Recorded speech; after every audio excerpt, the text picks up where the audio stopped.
اچھا، زندگی کا تیسرا ایریا کہ جس پر آپ کو کنٹرول حاصل کرنا ہے، جس کا ہماری زندگی پر، ہمارے فیصلوں پر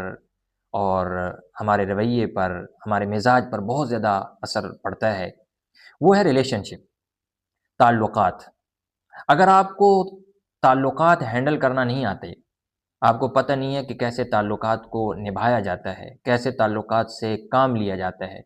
کیسے تعلقات کو بہتر سے بہتر کیا جا سکتا ہے، اگر آپ کو یہ چیز نہیں معلوم تو بہت مشکل ہے کہ آپ گرو کر پائیں۔ ہماری گروئنگ کا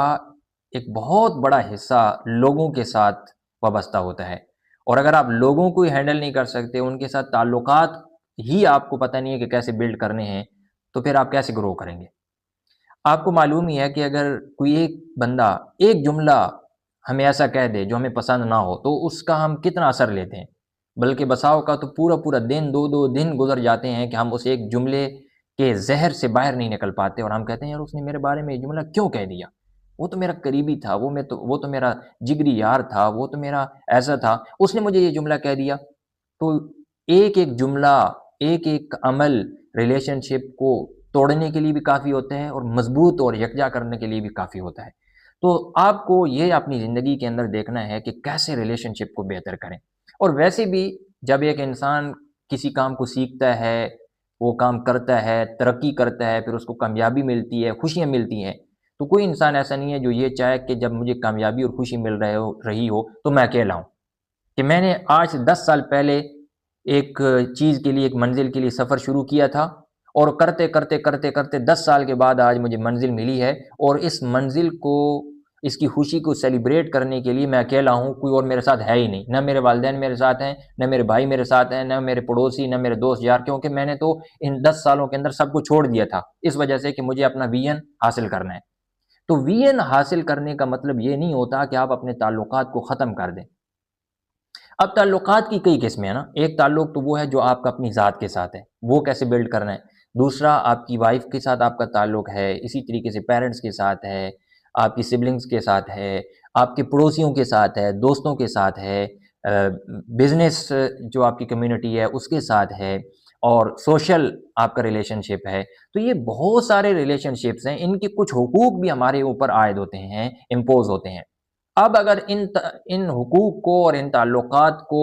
صحیح ہینڈل کرنا آپ کو نہ آیا، تو عین ممکن ہے کہ آپ زندگی کے اندر کوئی کامیابی تو حاصل کر لیں، لیکن جب پیچھے مڑ کے دیکھیں تو آپ کے پیچھے ایک رشتہ دار بھی اور ایک تعلق بھی نہ ہو۔ تو میرے خیال میں پھر ایسی کامیابی کا کوئی فائدہ نہیں ہے کہ جس میں آپ اپنے رشتہ داروں کے اور اپنے تعلقات متعلقین کی حقوق ہی ادا نہ کر پائیں۔ جو جس کو ہم کہتے ہیں نا MPL، منیمم پرفارمنس لیول، وہ تو ضروری ہے، وہ تو ویژن کو کرافٹ کرنے سے پہلے ہی یہ سوچنا ضروری ہے کہ اس ویژن جو میں بنا رہا ہوں، جو میں کرافٹ کر رہا ہوں، اس تک پہنچنے کے لیے مجھے یہ کرنا پڑے گا، لیکن اس میں تعلقات کو کیسے نبھاؤں گا؟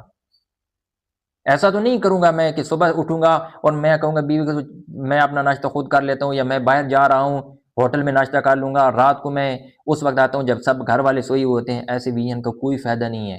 ایسے ویژن کا کوئی مقصد نہیں ہے، یہ خود ویژن ہے ہی نہیں۔ تو آپ کو سب سے پہلے تو تعلقات کو نبھانا ہے، اور تعلقات کی میں نے بتایا کہ کئی نوعیتیں ہوتی ہیں۔ اچھا، بسا اوقات ہوتا یہ ہے کہ کوئی ایکسٹرا آرڈینری کام کرنے کے لیے نا آپ کو اس بندے کے ساتھ بھی تعلق نبھانا پڑ جاتا ہے جو آپ کا دشمن رہا ہے۔ ایسے میں پھر آپ کیا کریں گے؟ کیا اسٹریٹجی آپ اختیار کریں گے کہ آپ کا تعلق اس بندے کے ساتھ ہونے جا رہا ہے جو بندہ آپ کا مخالف ہے؟ اور یہ آپ کو کرنا پڑے گا اگر آپ واقعی کچھ اچیو کرنا چاہتے ہیں، واقعی آپ نام کمانا چاہتے ہیں، تو یہ تو آپ کو کرنا پڑے گا۔ صلح حدیبیہ ہمارے سامنے ہے، رسول اللہ صلی اللہ علیہ وسلم دشمنوں کے ساتھ صلح کر رہے ہیں، مشرکین مکہ کے ساتھ، اور اس صلح کی شرائط میں بظاہر ایسے لگ رہا ہے کہ مسلمان دبے ہوئے ہیں، لیکن قرآن اس کو فتح مبین کہہ رہا ہے۔ یہ جو تعلق رسول اللہ صلی اللہ علیہ وسلم نے مشرکین کے ساتھ کیا، یہ جو ریلیشن شپ ہے ان کے ساتھ، اس کے پیچھے کتنی بڑی حکمت تھی۔ اچھا، میں جدید دنیا سے آپ کو مثال دیتا ہوں۔ 1985 میں ایپل نے اسٹیو جابز کو نکال دیا تھا، اس کی جگہ پہ کئی بعد میں CEOs آتے رہے۔ 1997 میں، 1997 میں جب ایپل نے دیکھا کہ ان 10 سے 12 سالوں کے اندر ہماری کمپنی بہت زیادہ لاس میں جا رہی ہے، بہت زیادہ گھاٹے اور خسارے میں جا رہی ہے، تو وہ دوبارہ اسٹیو جابز کے پاس آئے اور انہوں نے کہا کہ آپ دوبارہ ہمیں جوائن کریں، ہم آپ کو دوبارہ واپس لانا چاہتے ہیں، آپ آ جائیے اور اس کمپنی کو سنبھالیے کیونکہ ہمیں بہت زیادہ نقصان ہو رہا ہے۔ اسٹیو جابز آئے، انہوں نے دیکھا سارا سسٹم، تو ان کو معلوم ہوا کہ یار یہ تو حد سے زیادہ کمپنی بری حالت میں ہے فائنینشلی، تو انہوں نے اس وقت بل گیٹس کو فون کیا۔ آپ کو پتہ ہے کہ بل گیٹس اسٹیو جابز کا دشمن تھا، بلکہ اسٹیو جابز نے، ایپل نے مائکروسافٹ پر باقاعدہ عدالت کے اندر ایک مقدمہ دائر کیا ہوا تھا بل گیٹس کے خلاف۔ وہ دونوں آپس میں ایک دوسرے کے دشمن تھے، لیکن اسٹیو جابز سمجھ گئے تھے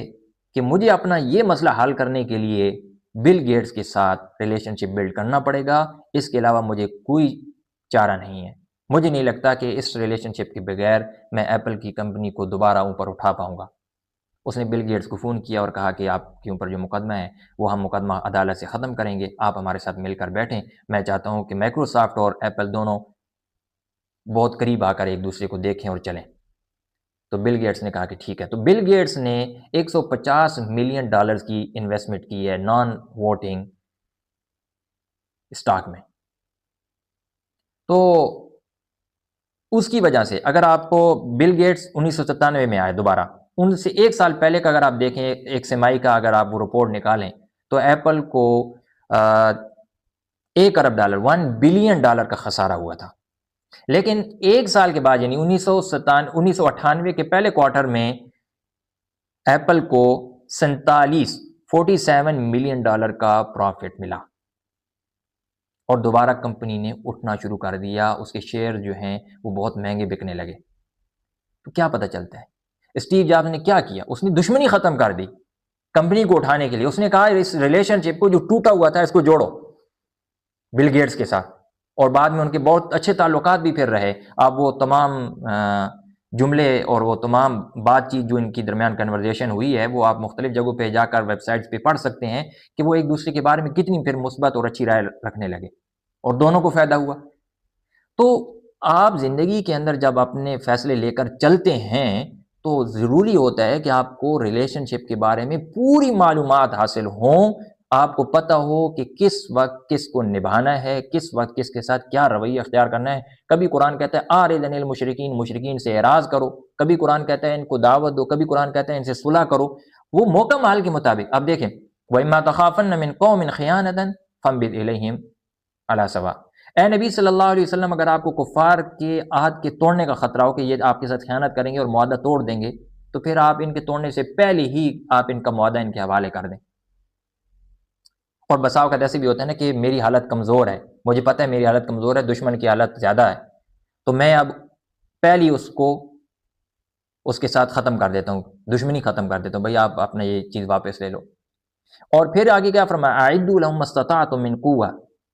کہ اب جب آپ نے وہ معاہدہ ان کو واپس کر دیا ہے تو وہ آپ پر لڑنے کے لیے آئیں گے تو اب آپ تیاری کرو، اور جب آپ تیاری کر کے ان کے بالکل مد مقابل آ جاؤ گے تو اب وہ جب دیکھیں گے کہ ہمارا دشمن طاقت کے اندر، قوت کے اندر، ٹیکنالوجی کے اندر ہمارے بالکل مقابل آ گیا ہے، تو ہو سکتا ہے وہ آپ سے صلح کی پیشکش کریں، تو اگر وہ صلح کی پیشکش کر رہے ہیں فجنح لہا، تو آپ ان سے صلح کر لیں۔ اس سے معلوم ہوتا ہے کہ انسان کو اللہ تعالیٰ نے قرآن کریم میں مختلف آیات کے اندر ریلیشن شپ کے بارے میں بتایا ہے کہ کس کے ساتھ کیسا کب رویہ اختیار کرنا ہے، اور آئندہ آنے والی ویڈیو میں انشاءاللہ ہم اس پر تفصیل کے ساتھ بات کریں گے، جس سے یہ والا جو ایریا زندگی کا ریلیشن شپ والا، اس کے بالکل آپ انشاءاللہ ماسٹر بن جائیں گے۔